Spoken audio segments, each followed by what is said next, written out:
एकजुटीने पेटले राने तुफान आलं या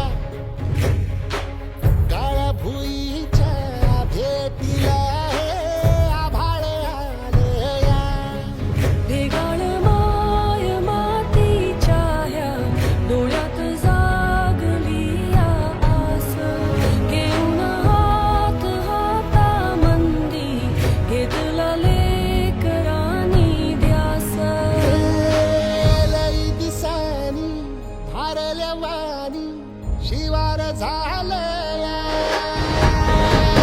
एकजुटीने पेटले राने तुफान आलं या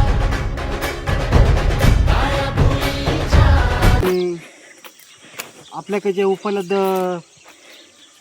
ही आजूबाजूला जी झाडं होती जी त्रासदायक झाडं होती ती झाडं आपण जरा छाटलेली आहेत आणि त्याच्यापासून हे आपण मोठाले डाम तयार केलेले आहेत जेणेकरून वाया जाऊ नाही म्हणून आपण याचा उपयोग इथंच केलेला आहे. इथंच झाडावरती येतो आहे. थोडे शेतीला त्रासदायक पण होते, वासावटा पण होता. त्याच्यामुळं आपण हे मोठे मोठे डाम या ठिकाणी त्याचा वापर केलेला आहे.